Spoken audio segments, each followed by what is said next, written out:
Hey, Aunt Sarah, you can see I'm about to jump into, or actually accidentally already jumped into this February to March transition week. And I've already got my dividers here, and you can see I went with pink because February was already a cutesy month for me, and it let me explore some of the cutesy side of things, like going this direction. And I kind of wanted to stick with that color theme, but I wanted to bring in greens for March because spring is coming and I think green. This is what I come up with. It's a little personal to me because I happen to like anything cactus. So I'm keeping with the idea of cutesy and running with some green colors. I am going to go ahead and jump into this since I already skipped ahead. If you haven't seen me do the line dividers, I'm using markers the same way the average person would run their washi tape to divide things. But I find this works better for me in my climate because my washi tape always wants to peel up. It's very hot here. Sometimes it's really humid. So I use marker. Plus, it allows me to really get the thickness or thinness that I want for that division. I make spaces in all of mine for meals, hydration, and weather, which are what you're seeing these divisions as. And this is a big, by the way. Um, but like I said, I accidentally jumped ahead before I decided to invite anybody to hang out and do this one. I thought it was pretty cute. I'm going to be using this Dollar Tree stencil. Again, this is probably one of my favorite stencils, as crazy as that sounds, but it is a kitchen icon or kitchen utensil type stencil, and it's become one of my favorites. We're going to be using this one today. I've got a straight edge that I used for my lines here, my dividers. I'm going to be using stencils for all my squares and boxes, and a couple markers that I'm going to use are really something you might could check your kids' art stash for. These are, this one here is a Crayola Super Tip, and this one is the Michaels version of that in pale pink. So these are the two colors that I've opted with. If you're a brush marker person and you happen to have brush markers, number 95 isn't that far. It's a little lighter, so yours might not look quite as bright. I grabbed green markers that were handy, so I've got this generic highlighter that we know what this is supposed to be a generic of. And I'm using this Java Duplex mild color, but it's not labeled. So they're pretty close in green colors. You almost, if you wanted to, could get away with simply one pink and one green on this. And when you see how I lay it out, you'll see why. The only reason I even really have this slightly darker pink is because I wanted my divider lines in this darker pink, but everything else will mostly be just the one pink and two greens. So pretty simple. As my drawing utensil, I'm using one of the Dollar Tree Clip Click ballpoint pens. And I'm going to go ahead and start with kind of explaining how I think about decorating, because some people think that there's a lot going on a really decorated page and it's too much. I don't have as busy of a life. My kids are getting older now and I don't have to write their things down here as often.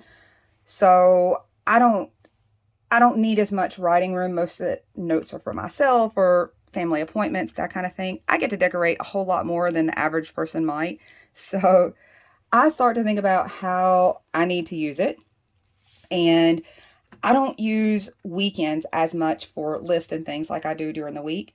That's where I usually start when I'm trying to figure out how I want to lay this thing out. If you're just trying to figure out a guide, I generally stick with a very similar design every week where I know I'm going to locate my little bits and pieces. So I start out on the weekend and then add in my stenciled squares and things like that to write into. If you're getting started and you're trying to figure out how do I lay things out that are useful for me, those might be some things to consider in your own mind, because I don't know that any of us can teach you how to make your exact perfect planner, because we all use them a little bit differently. But those are some things that I think about when I go to start sticking things down on the page and putting all my pretty things there. I'm going to start with this right here.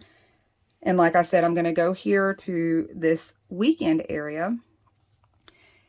And I'm not going to, on this particular one, I don't think that I want to outline this little jar entirely as large. So I'm going to try my best. This is part of why I like these pens, because they have a very good width similarity and ink color similarity to the grid lines that are already in my big planner. I'm trying to line it up right on that line. And I'm just going to come and trace maybe half of it. If you can see that. Let's get a little closer. That's the half I did. And I'm just going to bring this jar down a little bit. Try to catch it right about where this curve is. And then follow the lid area. So that gives me a little bit shorter planner right there. And I might drop down here a little bit with a full size one. This part is visually up to you. So I'm going to go ahead and get a couple of these planters. I realize I kind of skipped the T on that word.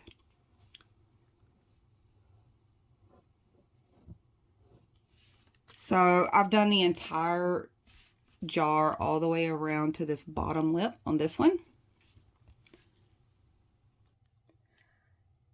Now I already know where I'm going to put most of mine. I'm going to go through at this stage and just show you how a couple of them look, just changing how much of that you trace out. So I think I will make a little stubby one over here, a little short one, and line it up about there.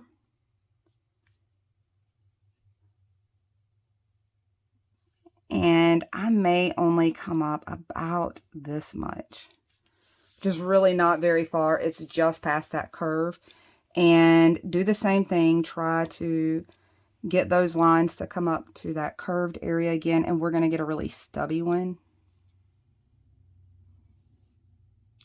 If you're having a hard time, just a quick tip. If you're having a hard time when you move that stencil around, realigning it, at the very base of where you just stop that stencil on your pen line, try to line your pen up to it and slide that stencil over and hopefully not make it slip. And then you can kind of slide it right into place where it needs to be so that that transition as you move that stencil around to use it will be a little smoother. That's just a quick tip. So now you see that that one certainly looks like its own little character. And I will continue to do this in just different heights all around in the places that I know I have a little extra room on my spread to do that. And then I'm going to come back and show you how I got a little bit cleaner line cactus, a little more even cactus, still using this same stencil. But if you don't have this particular stencil, you could kind of pull the same thing off with maybe a square stencil and a circle. You could still at least get some of the smaller cactus if those are the only stencils you have handy, but I'm going to be using this one. So this is my pottery placement, my planter placement that I've got going that I'm going to start adding my cactus to now. And I'm going to come back to the stencil. My first one, I'm going to go ahead and start with this little guy over here at the furthest edge and just work my way around. So my first cactus is going to be this wooden spoon shape, and I'm dropping it somewhere right as the spoon starts to widen out a little bit. Let's see if I can get that a little straighter there. And I just did the outline for now. I'm coming in with this little section here of the rolling pin and try to get it to pop out over here a little bit maybe.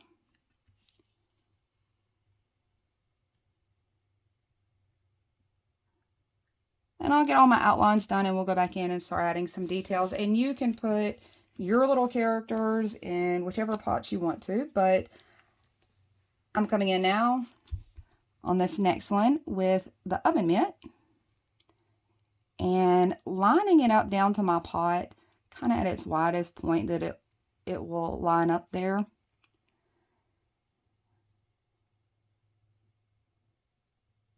And I did the outline. I stopped a little bit right here at the thumb point.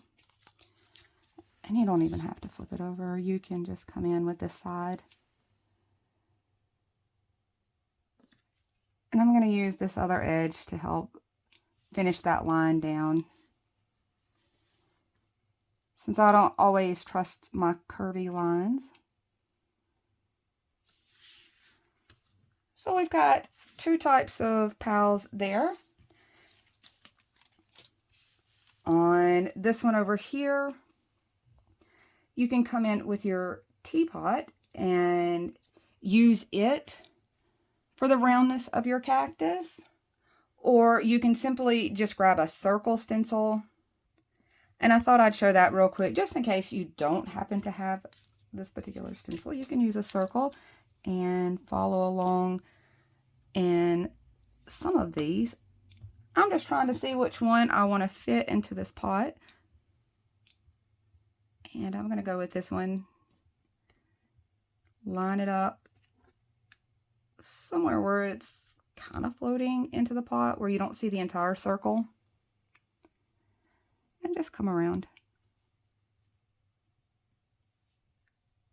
And I stopped right at the top of there.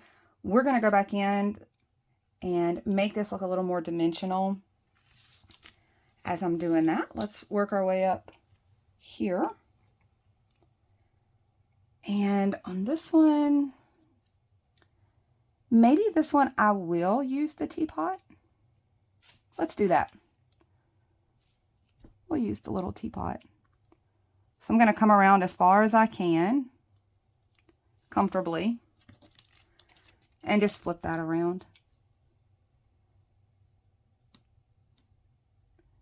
It's just a way you can use kind of anything. If you've got some coins, you could trace those out. So there's another one.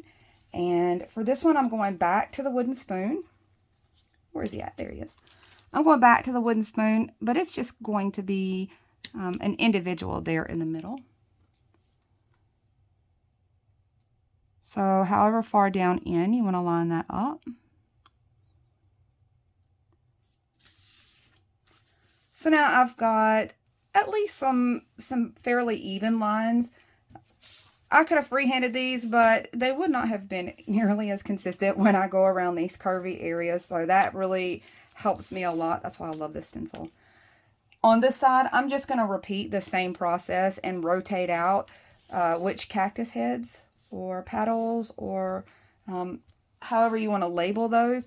The one thing I did want to point out is I'm going to come over to a couple of them and maybe throw a flower in here. I don't know, I tried. So I will end up doing the same thing, getting those basic outlines, and then we'll go in and add some details and give them a little more dimension. I can start giving my cactus some personality now. I've got pretty much the basics. So to finish off my planters or pots, I'm taking the jar, whoops, sorry guys. I'm taking the jar that I used originally and flipping it upside down towards that back side. Maybe you can see where that's aligning. And I'm going to whip this around. And I won't have to do that to all of these because not all of them have an opening in the back. Some of the cactus take up the entire pot. Whoops, look, I forgot a spot. I think that's not the first time I've done that either. So I went all the way across like that. And I might even take this one a step further and drop this little thin line right here against that. And do one more line in there, and you'll see why when we start coloring that in. So now it kind of looks like it has a rim inside of there. And one like this, if you notice, it really doesn't need it. I mean, you could, there might be a little space there to do the curve around. It's not necessary though. When I start to color it, it won't be that noticeable. But if you want to do all of them, I tried to get one to come around there. So I'll try to show that on a couple other jars or planters, and just give you a few ideas. But let's talk about putting the character on them. I'm coming back to the wooden spoon that I used to start this guy with. And I think I'm going to try to eyeball something that looks close to the middle there. Maybe with both of them. Just go ahead and give myself a little bit of a center point. And line this spoon back up to get a decent curved line.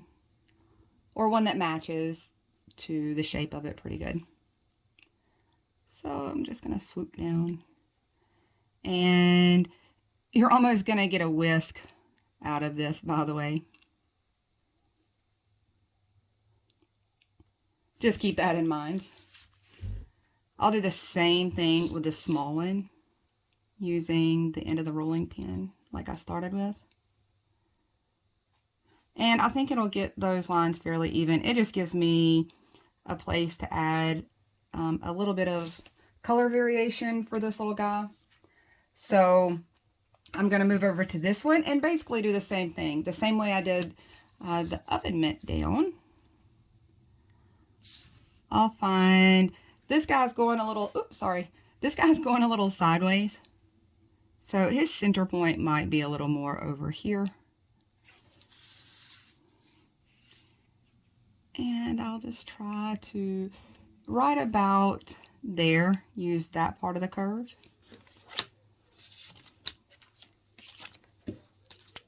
Flip it around. Maybe I want a little more swoop on this side. That side didn't have a lot of swoop to it, I guess. So I'm going to bring that down a little and see if I get a little more curvature to that. Yeah, I might have got it a little off center, but I think that's okay. I doubt I will do anything with this one right here. But you know what? I might put a little X there where that almost looks like the top of it where it grows together. And before I move on, right here where I put my little dot and it's a little noticeable, I might would even come over the pin mark that's already there and darken that just at that little spot. So it looks kind of like an X, but I rounded off of that a little bit. Maybe you can see that. And I'm going to continue to do similar things to these other ones. I think I used a circle for this little guy. So I'm going to go in and find a circle to continue to use with this little guy. And maybe find the center point. And it should work pretty much the same way. Line your edge to close to that center point. I'm not even sure I'm using the same size circle that I think I am. Close to it anyway.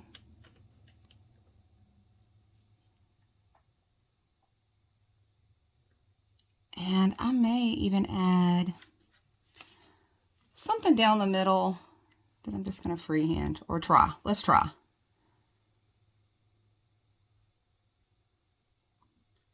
So I just came down the middle. This one looks like it has this point where it grows together. So I'm going to do the same thing. I'm just going to darken right there a little bit with my pen. This guy you recognize, he's just a single version of the one down here. I'll do that one the same.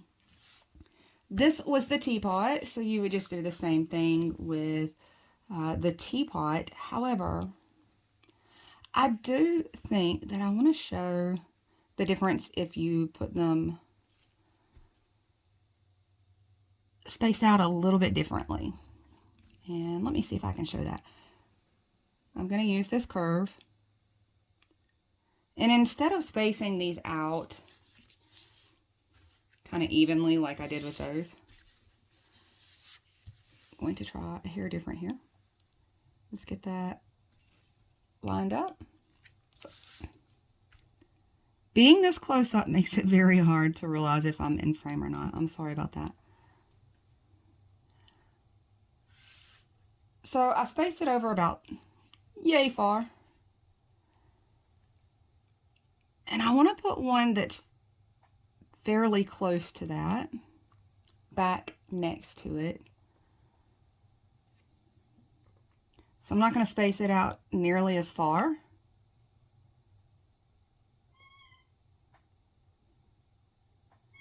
And I still feel like I might have spaced that a little further than I wanted to, but maybe I can get this other side a little closer so you can see me do a little better job than I'm telling you to do.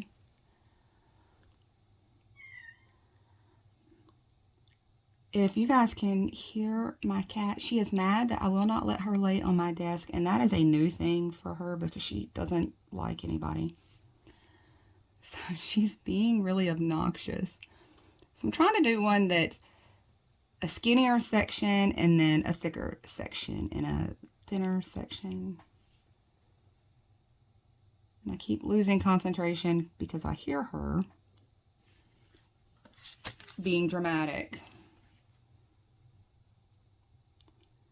Maybe this shows a little better what I was trying to explain about doing those sections. I did not get them lined up good. I probably could have marked that out and did a little bit better job, but this is close enough for me. Don't panic. We'll turn it into something cute, I think. And now I'm just freehanding a little... Gosh, I almost got an onion out of this, I think. I think I can save it later on, but we'll find out. That's why I don't cut anything, because if I make mistakes, you might make a similar mistake. Maybe you can learn from it.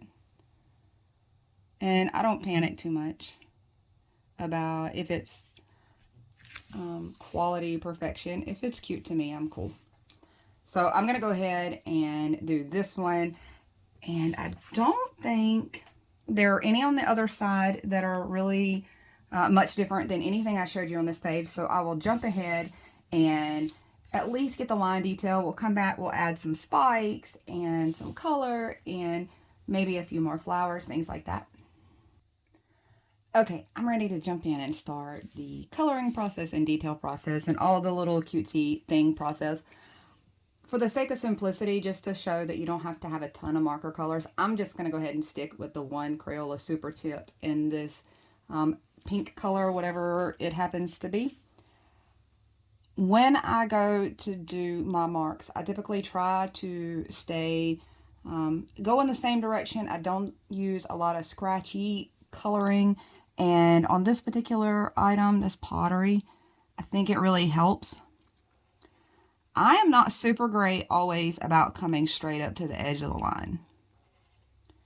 And I don't worry too much about it. Sometimes there's still white spaces left in there. You can see that. I will leave those and work them into the design later. So I'm just swinging around trying to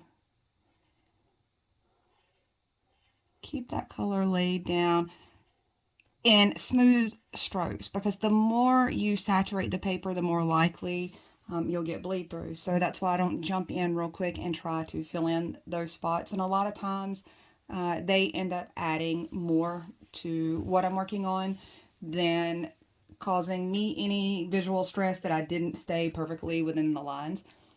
I'm going to let that dry. I'm going to start on coloring in some of the green.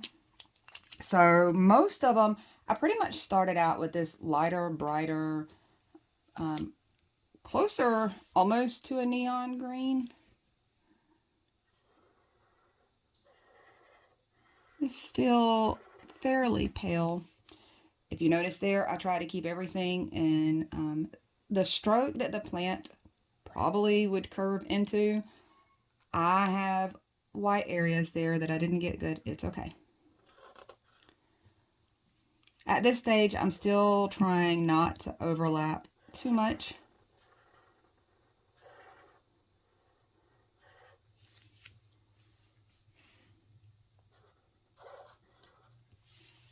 And once again, there's some white there.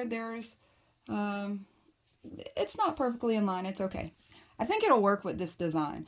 So I will go through at this stage. I do want to, just for less risk of bleed, and I really did such a terrible job of this. I sure hope I can clean that up in front of you guys and make it look a little better. My line drawing turned out really bizarre, but it's okay. I'm going to try to clean it up. On one like this, my intention was to get these lines kind of to be every other line. And even if you don't get them correct, we can go over this with another color, but I was trying to space out that lighter color as even as possible. I think I'm just going to have to go with that because I have got myself so confused with this onion that I drew. But the rest of these, I'm just going to go ahead and put one layer of this really pale green down first. So this is about where I am right now. I've got one layer of color down on each of these items, and I do have to bounce around like that, partially because it allows the color to dry, and that's how I'm able to get so much color onto so many pages and get the layers on there without bleeding through or a lot of issue with ghosting and things like that. So I do bounce around a lot, and it's not just because my personality is that way, but it does make it work for me to get so much colored all over my pages. At this stage, I can come in and start adding even more details and dimension. One of the things that I would do is I'm going to take the same pink color marker, I haven't changed to a darker color, down each one of these sides, and I'm going to widen this tip and just come down and swoop over. And I'm just going to do it to the same side of every jar.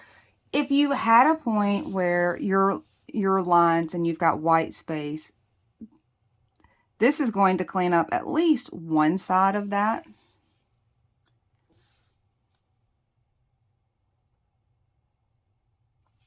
And you can see it's already giving it more color. This is the same marker without having to have every shade of that color to get any shading or shadowing.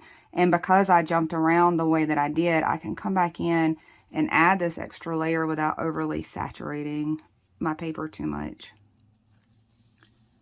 So I've done that with all of those. And if you notice, this one is a really good example. I won't worry about it along that edge. You'll see why when I go in and highlight it. But that's really all I had to do. I used the tip to kind of do most of the work for me and just swoop down around the edge of each one. We're going to use a similar method to do the green on some of the cactus. Just using that tip to do most of the work. They've had time to dry so that now I can actually layer another color on. And I'm going to, this one is a little bit darker, where the pink, I just layered the same color over itself. I think I may start over here with this one and trying to use that tip to swoop down that section. Basically, we're going to do like we did as kids and outline this thing.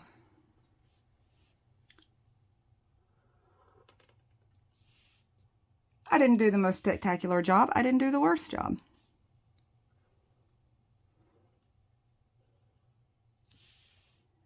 Now, I pulled it downwards because I know that those ink marks are going to rest somewhere when you lift, if you happen to lift a little slower, and you can see those little ink dots where they're resting there at the bottom, since I will come in later and add more color right there, I tried to pull them down that way since I knew I'd be able to blend that in. Same thing here. I'm just going to swoop down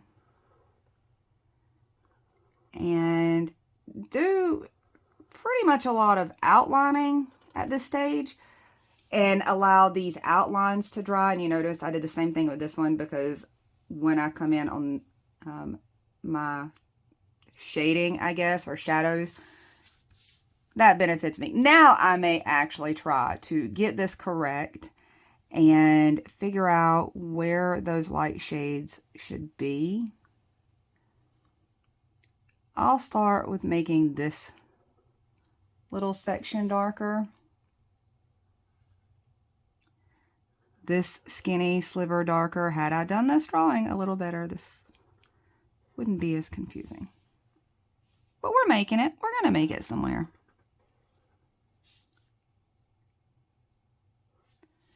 So I basically rotated the darker colors with the lighter colors. I didn't do much better with this guy. I tried again.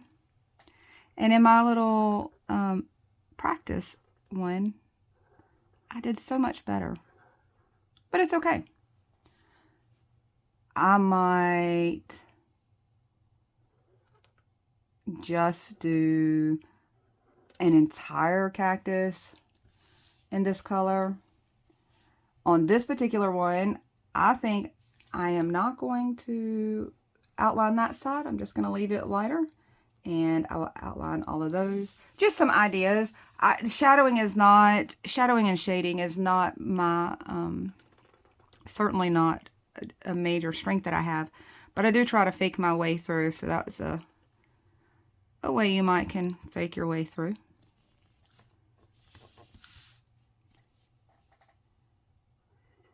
And with every one of these, I pulled it downwards.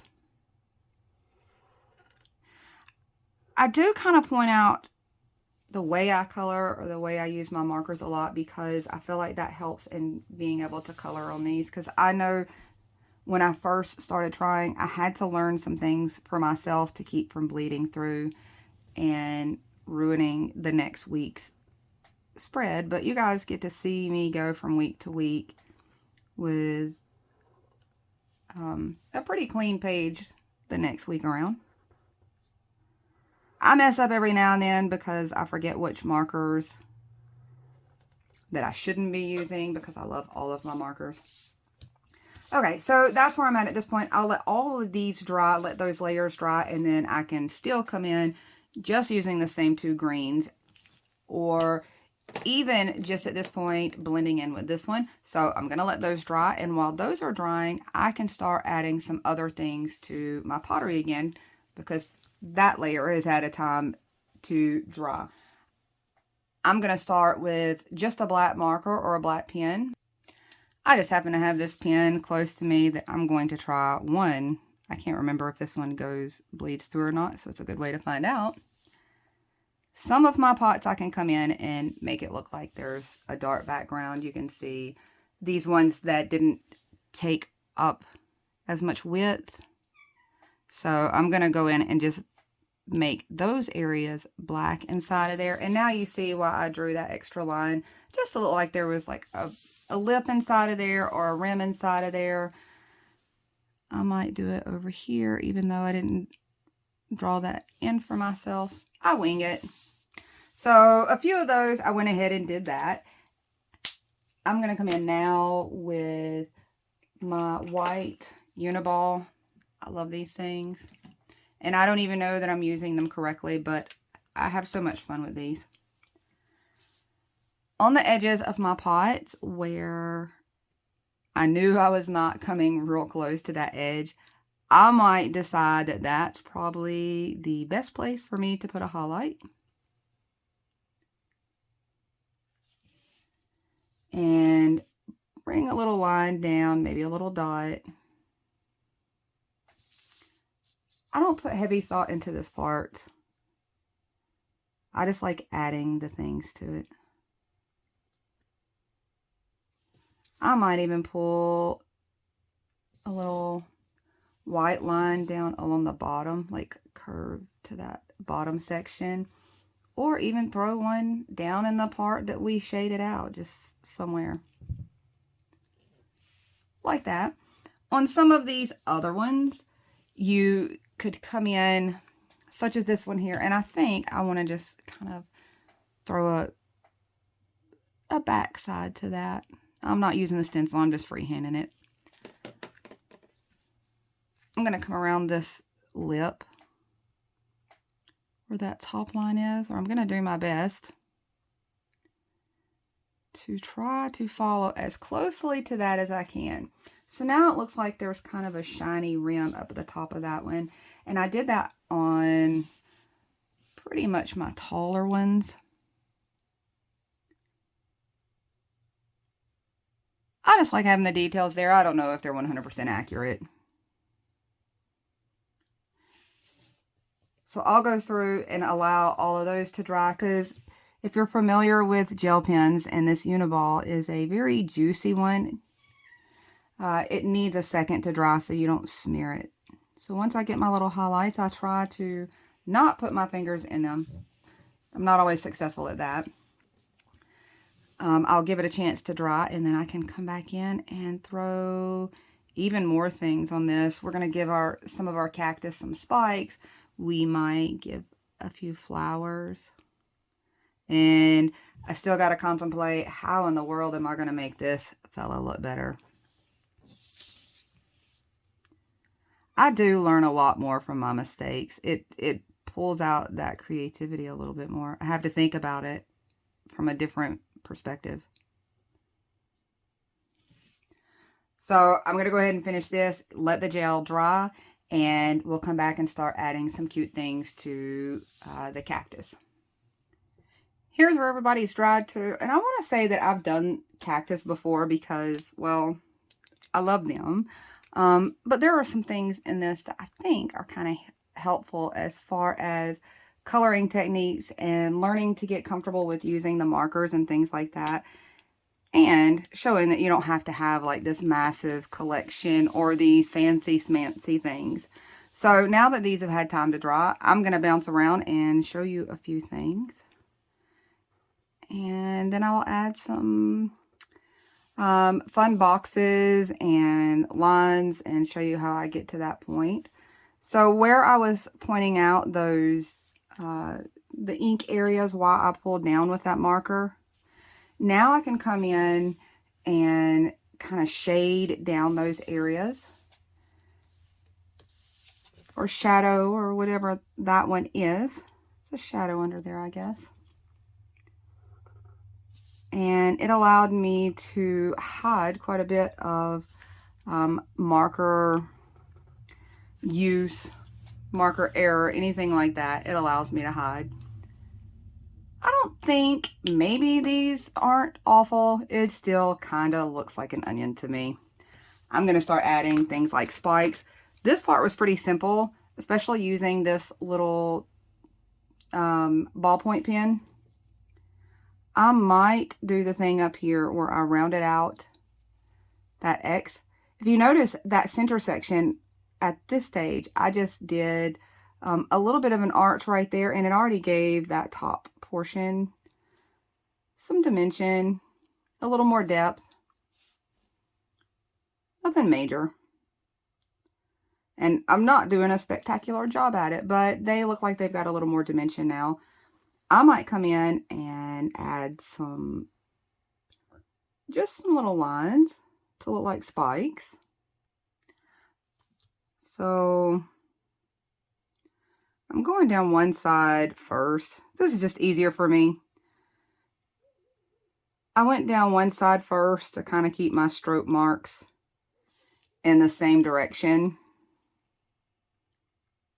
and maybe get my spacing fairly even. On the outside, I might just come through and cross them over, and especially where I have little spots where I might have not traced my stencil great, or up here where I didn't get that little rounded off texture line, super great. I went ahead and used my little spikes to hide things like that. I'm telling you, I firmly believe now in the Bob Ross concept of happy little mistakes. So that one has some texture. It's got a little bit of, a little something to it. I might space out where I put some of these. You might just use dots instead of doing the actual spike. You might could throw some dots in there to replicate some spikiness.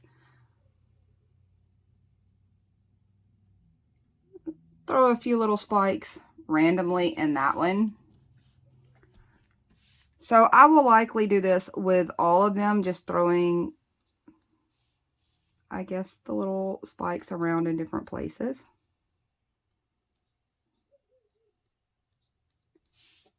Just like that. I don't even know that they're very even.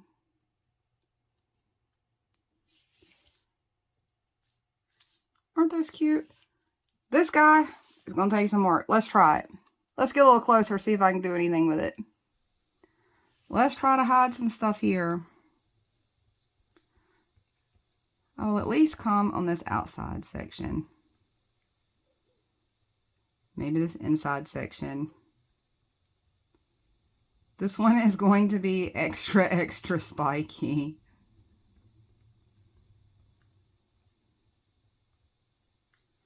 So I'm crossing those spikes over.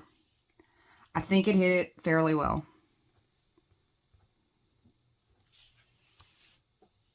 I think that works pretty good compared to what it looked like. So I'll go in, add some more spikes around all of these, fill those in, and maybe we'll add some cute little flowers. So I'm enjoying these guys already. I'm ready to throw a little flower on there in a few spots. I'm just taking my same pink marker and flicking some lines upwards off of this little guy. Let's get a little closer. Maybe I'll even do it to perhaps this one here. You can see I'm just flicking it upwards. Now that I have it flicked upwards, I'm coming in with my ballpoint pen and just bringing some swoops around to a point, just like that. We've got a little flower. Let's try this one a different way. I might come out those edges and then just scratchy across there. Let's try that. We'll see what that does. Maybe a flick down, a flick down. Slightly different flower. Let's talk about some spots that might not have got blended well. Now, I told you I left white spots in places that I didn't color in great. Now you can see those have worked their way in. I used the darker shade. You might have places where your lines are a little too straight or too bold, or to blend it in, I'm going back with that light color. And I'm just going to pick some spots just to say that I came in and blended some things. So I threw a couple of these lines over all these green areas that were already dry. I'm sticking closer to the bottom sections. Maybe you can see that. I'm using the widest part of my chisel tip. And this starts to blend into that watercolor look. So this one, I didn't even come down that center section when I did mine. Maybe I'll throw something there. And I might do it on all of them. I might not. But at this point, I've let these layers dry long enough that I can do things like this and make it look like I tried to do something fancy and special, and I really didn't. I'm basically just coming in and highlighting over work that I already did. And let's see if I can pull one of these closer. Now you see those multi-tonal colors in there that look kind of like watercolor. I can come in now at this point with my white Uniball Signo again and do some highlights on the cactus. I don't know if all the cactuses would shine, but I told you I like using this pen.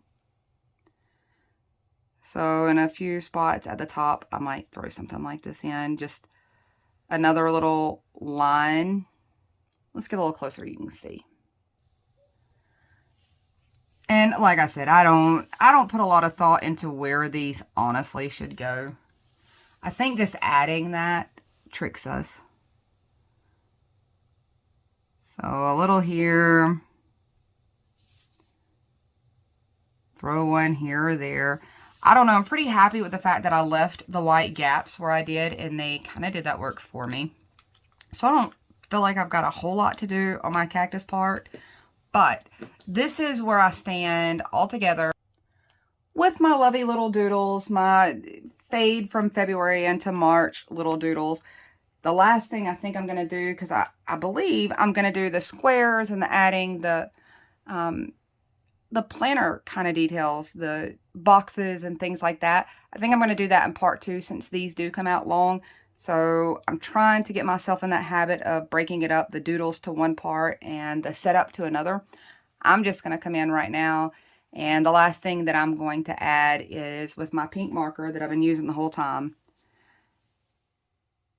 I'm making essentially some letter V's that are going to be hearts here shortly. And I just wanted to go ahead and do this. If you needed some fill-ins in some places, and you'll see a little more of this when I go into filling out this page and putting all my other things into it. Maybe I'll put one down here too. I really think this is a cute March, February transition. I love cactus, and it probably won't be the last time you see some form of them. I feel like it's kind of appropriate for me, but this is where I stand at this point. Look for part 2. I'm going to divide these up. One last thing before I go. I will go ahead and outline my little hearts here. And I'm not even staying in the lines. So I did those letter V's, and I'm coming down and making an awkward V underneath them. So I know that I can't do perfect hearts. Intentionally shooting for imperfect ones always works out better for me. And even there, now you could go straight from this point and not have to see how I set mine up or the boxes or any of that. And you'd have a really cute layout that you can fill in anywhere here. I think these are adorable. I don't know why. I'm just partial to this kind of cartoony look with these guys. So that's all I got.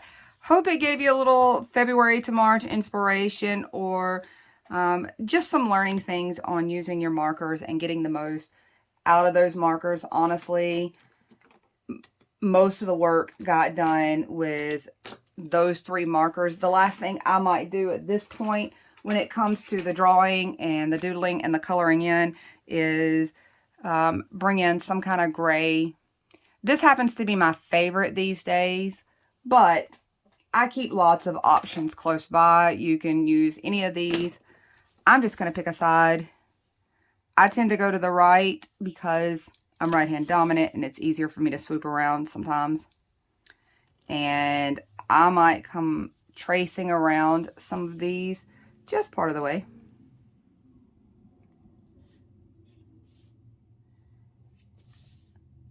Just along one little edge. I don't know if I'm picking the right edge. Probably not. But that's usually what I do. Here's a little closer. This one is really faint. That's part of why I like it. It's very subtle. And this is a light cool gray made. It is a Koi coloring brush pen, this particular one that I'm using. It is very faint. It has become my favorite shadow marker or highlighter. But that's all I've got. I hope you picked up an idea or a technique or just a little something to add a few extra details when you're not really an artist and know exactly what those details should be. I think sometimes guessing works. You can see I made mistakes. I'm completely comfortable with what I got at the end result. I can't wait to share what it looks like when I get everything else added to it, and look for part 2 so you can see what boxes I add, what accessories I add, just using a couple stencils that I have around here. That's all. Bye, y'all.